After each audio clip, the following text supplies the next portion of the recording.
Bismillahirrahmanirrahim. Assalamualaikum warahmatullahi wabarakatuh.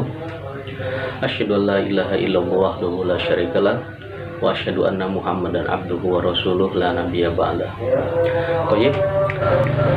Saya akan menyampaikan tentang materi di mata kuliah kita, yaitu manajemen konflik, yang berjudul strategi-strategi manajemen konflik.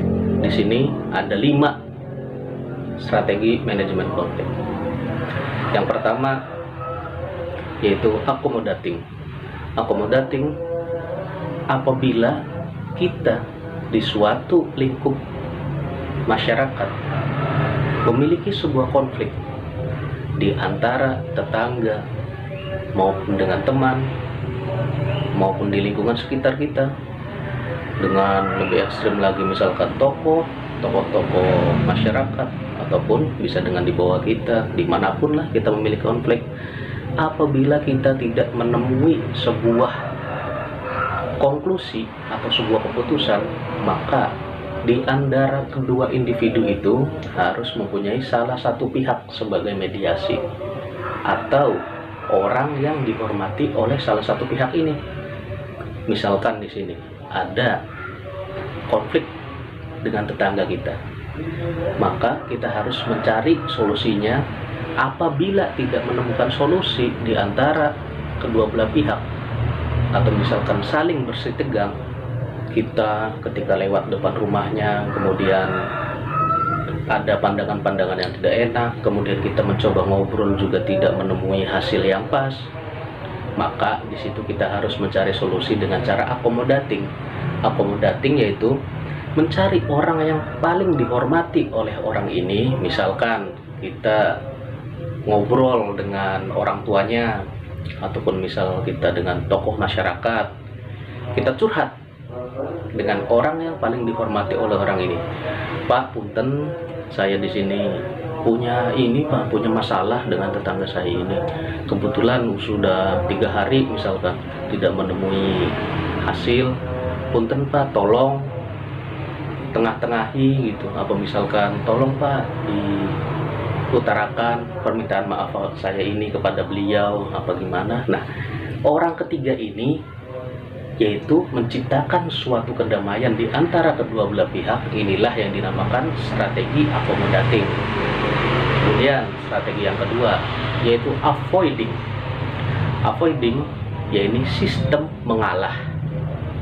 Sistem mengalah untuk melompat lebih jauh, yaitu misalkan di antara kedua belah pihak, apabila kita datang ke rumahnya, seperti kasus tadi, status yang pertama tadi, datang ke rumahnya kemudian tidak ada gelagat baik, kita deketin, kemudian adalah misalkan pandangan, kemudian kita mencari orang yang ketiga yang dihormati oleh orang kedua, tidak ketemu. Misalkan kita pengen ke orang tuanya, misalkan yang dihormati oleh orang ini, ternyata mohon maaf kedua orang tuanya sudah meninggal.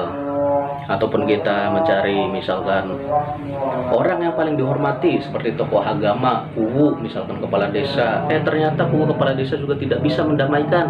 Nah, kita mengalah, ataupun misalkan sudahlah, berarti tidak ada penengahnya di antara kedua ini. Nah, sistem mengalah ini apabila kita misalkan dilanjutkan terus-terusan meminta maaf, kemudian ditakutkan bakal ada impact atau misalkan akibat yang lebih parah dari masalah ini. Misalkan akan terjadi pembunuhan, ataupun misalkan didekatkan tidak bisa diajak ngobrol, akan terjadi bentrok antara keluarga yang lain dengan anak, dengan saudara. Nah, ini dengan sistem avoiding kita ada pilihan untuk mengalah, menjauh, untuk meminimalisir akibat yang ada.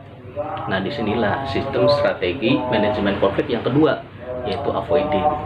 Kemudian kita masuk ke strategi manajemen konflik yang ketiga, yaitu collaborating, yaitu bergabung, kolaborasi. Nah, di sini sistem memanage sebuah konflik dengan cara kolaborasi. Apabila ada individu satu dengan individu yang lain memiliki suatu kemanfaatan yang bisa digabungkan, seperti kita sekarang lah, mahasiswa satu misalkan mempunyai penulisan yang bagus, dari segi penulisan, kemudian dari segi tata letak font, kemudian tata letak margin, dia menguasai tentang seperti itu. Tapi dari segi penulisan dia kurang menguasai. Nah, kemudian dia mencari mahasiswa. Satu lagi ini misalkan mencari mahasiswa dengan sistem isi atau materi yang bagus dalam penulisan jurnal. Nah, kemudian di antara kedua mahasiswa ini digabungkan, satu pintar penulisan, satu pintar dengan adanya kemampuan ini. Dari dua kemampuan yang ada, maka kita akan menciptakan sesuatu yang luar biasa.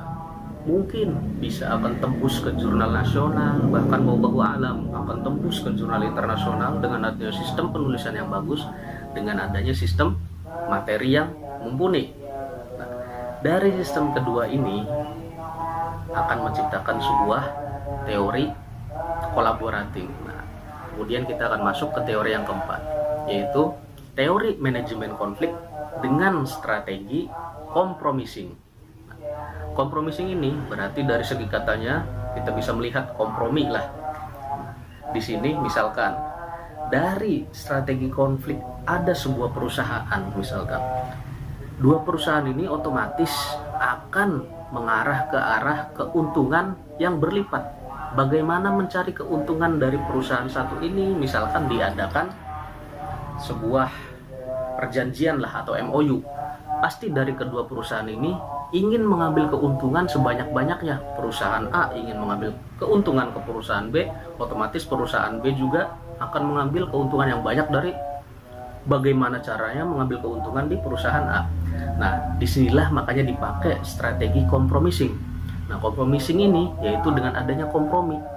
Apabila perusahaan, misalkan kita ambil contoh saja lah, di sini kebetulan di sini Indramayu terkenal dengan adanya buah mangga yang alhamdulillah di sini setiap musim insya Allah ada lah buah mangga.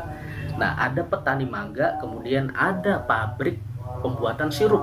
Nah, di sini petani mangga menginginkan harga jual yang tinggi, tapi perusahaan sirup menginginkan harga serendah mungkin yang didapatkan dari petani. Nah, di sini petani bisa memainkan strategi compromising dengan menurunkan harga mangga, tetapi bisa menyertakan MOU dengan materai, yaitu kamu bisa mendapatkan harga mangga lebih murah, tapi 5 tahun atau 10 tahun ke depan kamu harus mengambil mangganya di saya terus. Nah, disinilah berani menurunkan harga, tapi dengan ada keuntungan waktu jenjang jangka panjang 10 tahun 20 tahun ke depan harus mengambil mangganya di petani ini, tidak boleh mengambil di petani lain. Apabila misalkan mengambil di petani lain, berarti di materai itu mungkin ada kemungkinan sanksi-sanksinya. Nah, disinilah ada kompromi di antara keduanya. Ini mendapatkan harga murah, ini mendapatkan jenjang pekerjaan atau jangka panjang bahwa hasil panennya akan dikelola atau hasil panennya akan habis, pasti ada pasarnya selama 10 tahun, 20 tahun ke depan. Nah, disinilah strategi konflik kompromi. Nah, kemudian kita masuk ke strategi yang terakhir, yaitu competing. Nah, di sini strategi competing yaitu kompetisi.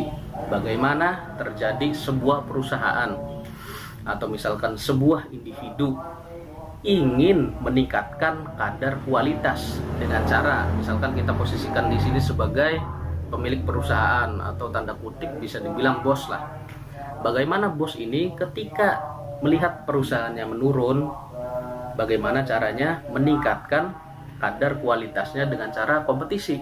Jadi mengadakan kompetisi ke karyawannya. Seperti di sinilah kita contohkan seperti perusahaan handphone, misalkan ada Oppo, ada Vivo. Nah, kita tahu misalkan Vivo di sini pemasarannya sedang naik-naiknya nih.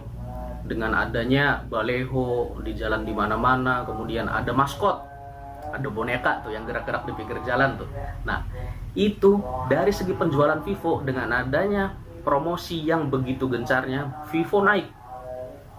Oppo misalkan Oppo belum mempunyai maskot, pemasarannya kurang. Berarti di sini pimpinan Oppo langsung menginstruksikan ke karyawannya semua, siapa yang bisa bikin maskot Oppo kemudian akan diterbitkan, nanti akan mendapatkan kenaikan pangkat atau misalkan kenaikan gaji.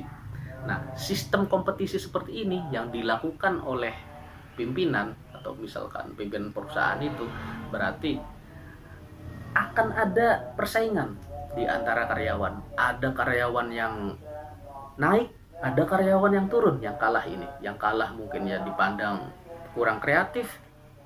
Di sini kinerjanya misalkan bisa dipandang kurang. Kemudian ada juga yang memenangkan bisa membuat maskot, maka dia akan dipromosikan jabatan, kenaikan jabatan, kemudian gaji juga mungkin bisa akan tinggi gara-gara dia bisa tembus dengan maskotnya yang bagus.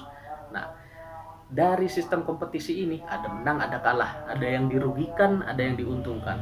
Tapi ada nama perusahaan yang naik dengan adanya maskot, dengan adanya pemasaran yang baik. Nah, sistem seperti ini boleh dilakukan dengan nama yaitu tanda ilmiah sistem kompetisi atau strategi manajemen konflik kompetisi. Ya, alhamdulillah mungkin materi kita sampai sini, yang mungkin nanti akan dilanjutkan minggu depan. Pembelajaran kita akan dimulai lagi dengan materi yang lainnya. Mungkin ini saja. Untuk absen silakan Kosma atau pimpinan kelas tulis saja di kertas lembar, nanti kasihkan bapak di kantor, boleh. Itu menandakan kalian hadir, tulis saja di lembar kertas. Ya. Syukron. Asamata alamna yanfa'lana wa alimna ma yanfa'una wa aluman tanfa'una fid dini wa dunya wal akhirah. Wallahul muwaffiq ila aqwamit thoriq. Wassalamualaikum warahmatullahi wabarakatuh.